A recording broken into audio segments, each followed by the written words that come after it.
Noses are never done. Never ever. Can sculpt them for hours and hours and hours and hours. Alright, so I'm just going to stop there for now just because I'm bored of the nose, and I want to move on to a little more of the cheekbones and then maybe move on into the mouth. See, all this is just still really rough, really soft, barely sculpted. But we've got a good head start on the nose anyway. He's getting nice and firm, not as much air. The flares still need some work. It's not quite where I want it to be yet, but it's getting there. And the chin is still really rough too.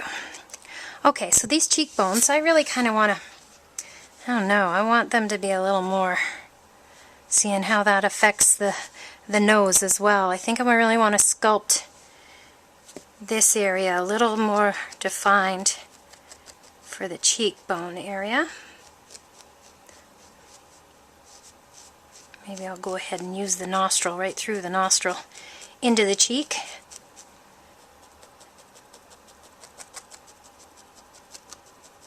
Of course, one of the most important things with masks is making sure your eyes are good and clear.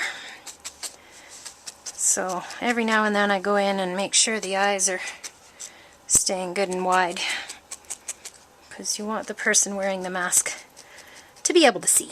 That would be good. Okay. So I'm just giving more definition to this cheek area.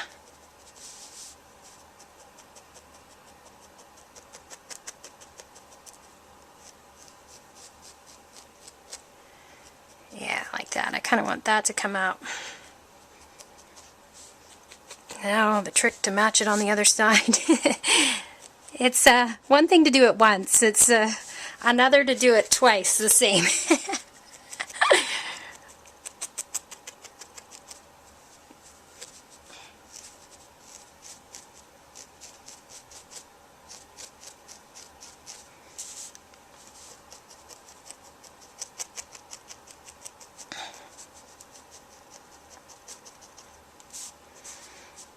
Okay, that's a little bit better.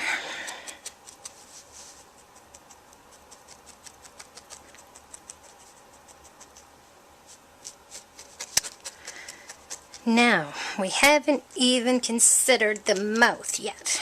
Now, the reason I didn't is really because I've got to decide, am I going to actually cut a mouth open for the person wearing the mask? Generally, I stop my masks before the chin, but with this being a witch, I felt the chin is an absolute critical part to her look. So, with the addition of the chin, of course, that poses a whole new problem. Are we going to just angle and sculpt the mask away from the mouth but not have a cutout mouth, or are we going to have a cutout mouth so that they can, you know, breathe, drink, eat through the mask? So that's kind of a decision I make at this point here pretty quick, because if I am going to cut a hole, I would need to do so fairly quickly, or at least mark it out where I want to cut. So there's a few ways I could do that. I could just felt really solidly around the areas that I'm going to cut for the mouth. And, you know, honestly, I think I am going to cut this because I feel like she's going to have a pretty heavy chin, you know, and I want to make sure that people can at least get a straw in there to have a drink at their party while wearing the mask. So I'm just felting in behind in the area. I want to make sure the edges of where I'm going to cut, because cut wool is difficult to felt, so I'd rather do it now.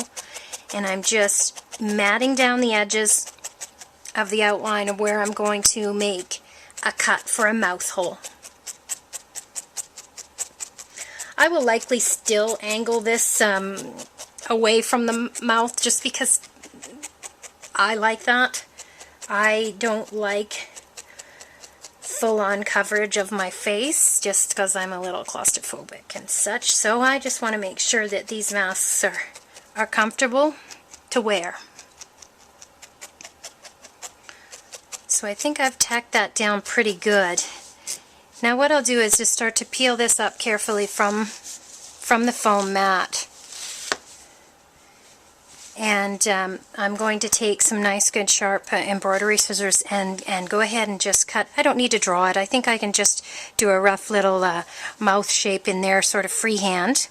So nothing should really fall apart or anything. Although I don't do this very often, I have to admit. I usually stop all my masks before this is even an issue. But I'm pretty confident that we can get a nice mouth hole in here without too much damage.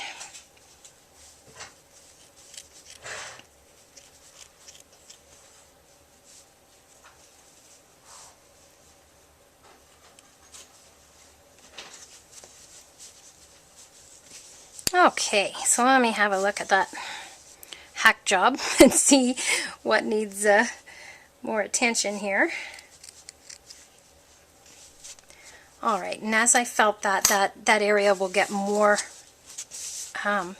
defined, okay? But I think that's fairly centered with the eyes, and it's definitely enough room to have a drink, or maybe even a snack.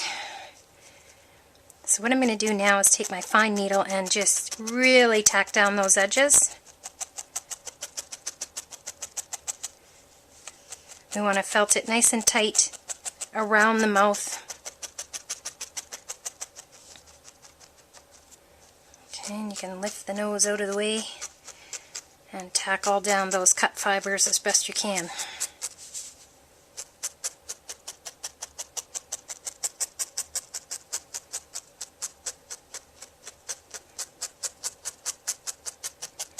Well, I can probably get my workhorse back here and really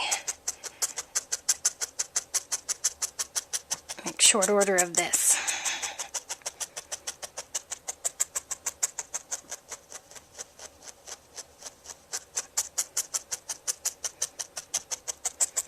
Okay, we just want to make sure the bulk of where we've just cut is still secure. Nothing's going to come apart. And not too many little fuzzies are going to get in our client's mouth. Okay, there we go. Now we've got a nice little mouth going on there. Just going to reposition him. Her, I should say. Alright, so now I've been messing with the nose quite a bit, so I'm just going to go in and reshape it just a little. Start working on these eyes a little more. I kind of flip around now to whatever is screaming at me the most. Okay, we know this chin needs a lot more definition. Cheeks do too. There we go.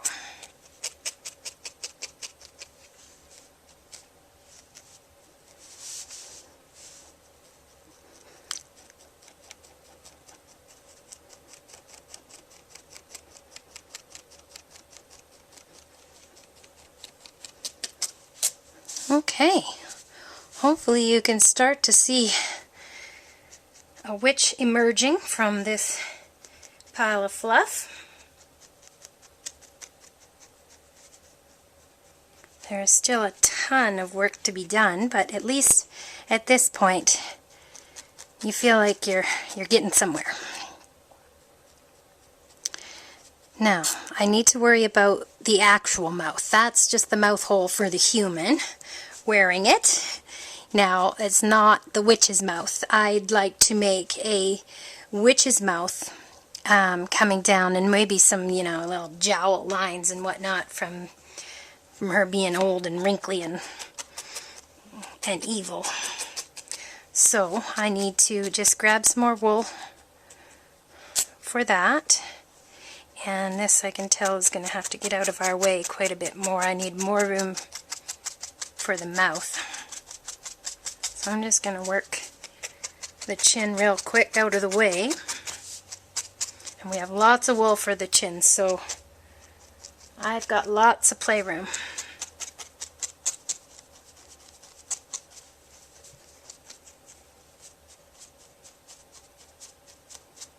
There we go.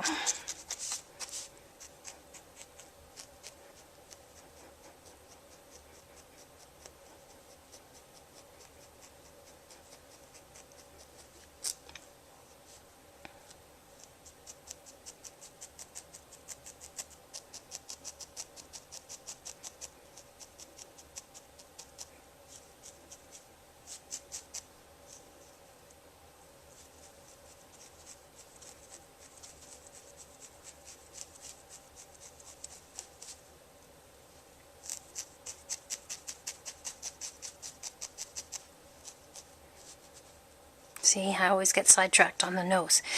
The nose is never done. Alright, I'm going to focus on the mouth now. So I'm going to go ahead and get a little bit more fiber, some more wool. And again, I'm going to be real careful with my selection of how much and what I'm hoping to accomplish with this piece. Now, this is really going to be the upper jaw. I'm going to let the lower jaw sort of fall away into the chin. So I'm not going to worry too much about the lower jaw. And I'm going to, let's just start, whoops, sorry, bump the camera. Start to place and have a look at what an upper jaw and upper lip might look like here. So, really, I want it to be pretty insignificant in terms of the nose. I want the nose to be protruding, the chin to be protruding, and I want this to sort of fall away back there, so I don't really need a whole lot of wool. So I'm thinking about there. I'm just getting an idea for the depth and position. And then I am going to do a little felting on this prior to attaching it. So I'm just going to move the witch out of our way for a minute. And I'm going to show you how I do a little pre-felting here when I get to this stage to add. Now I want a nice smooth edge where I'm going to have the lip.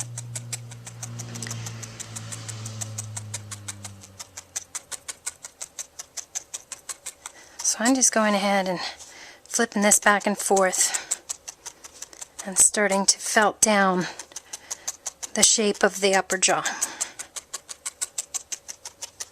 Leaving the ends loose for attaching. Right, that's probably just way too much wool, so I'll just get rid of any excess that I don't feel I need. Now I don't want to take all the air out of this, but I am going to work it pretty good here on the mat before I attach it, because as you get going too, it's a lot more difficult to felt while it's attached if it's awkward, you know, under the nose, and the harder the reach places, I'd rather do it here on the mat separate and then attach it almost ready to go. So I'm just roughing in a little sort of semicircle shape for that upper jaw.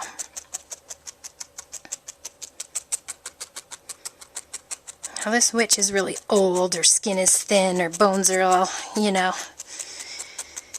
kind of deteriorating. So she's just going to have this kind of weak, thin upper jaw. So I can work that down pretty good. Now, when I want to really sort of squish the air out of something, I then turn to these little multi-tools that I use for nothing else other than this purpose. Is just pounding the air out of an area in a faster method than a single needle.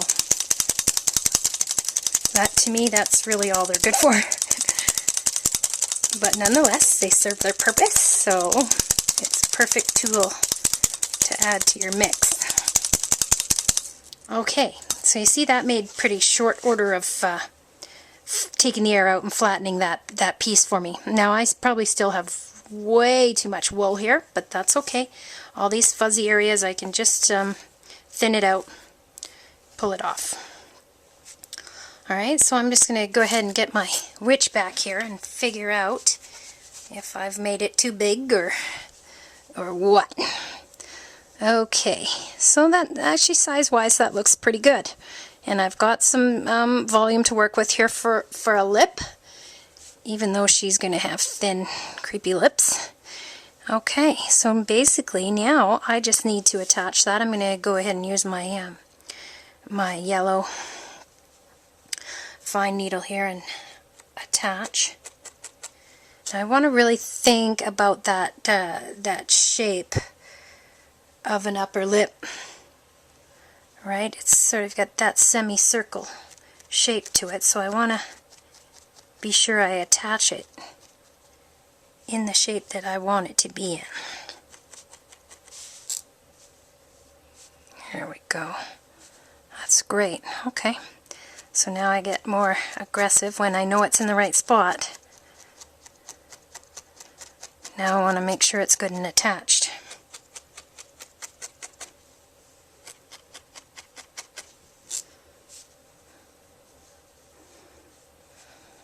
Great.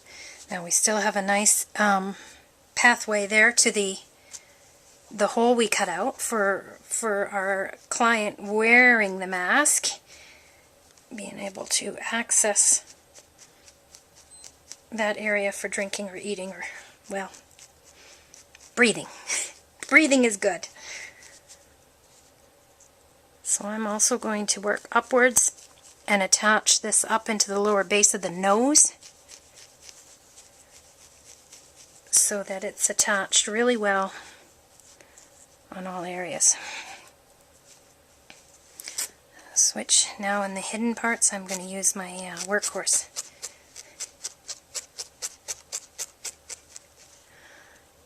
Okay, good.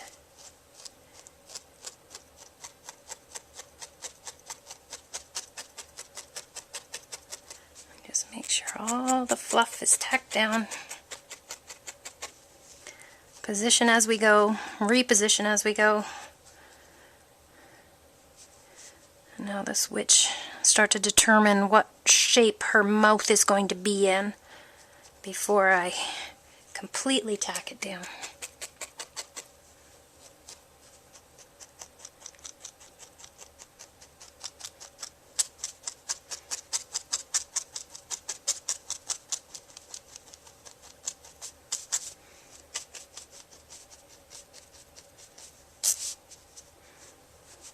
Okay, good. We've got some wiggle room here to really play with the expression on her lips, so I'm going to leave it like that for now.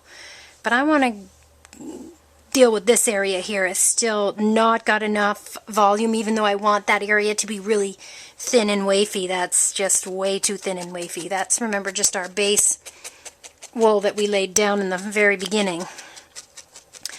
And that's not good enough. I need to add a little more structure there.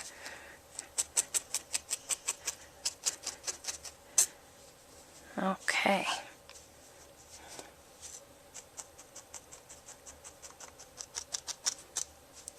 Alright, now I'm going to need some more wool for this area, and I think I really want to do like those kind of jowls where I'll take a piece of a long strip of wool like this, maybe fold it and sort of give it a roll and think about making sort of jowls that connect down into the chin. And these are going to probably need to be felted a little bit ahead of time as well, just to give them some more shape. So I'm going to go ahead and move the witch out of the way again. And before I get ahead of myself, I'm going to pull off 2 equal strands so that I have both sides very similar. Remember how critical that is, because then you're dealing with, there we go, pretty close. So what I want to do now is just fold this over, and I'm going to start working that very roughly, just poke it down a little bit.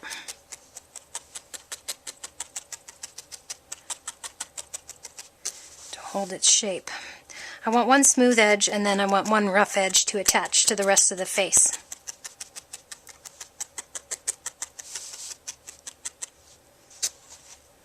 Just sort of working it back and forth, tucking in that smooth edge there. So you can see here what I mean by that. Smooth edge and a rough edge. You need your rough edges to attach easier. So I'm just rolling it around, giving it a few pokes. Okay, so I'm going to do the same thing here.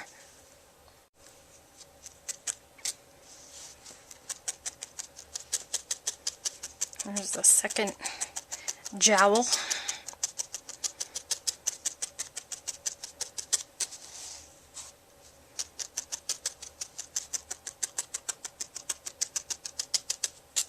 Okay, just roughed in really quick, so they should be fairly similar. A rough edge and a smooth edge.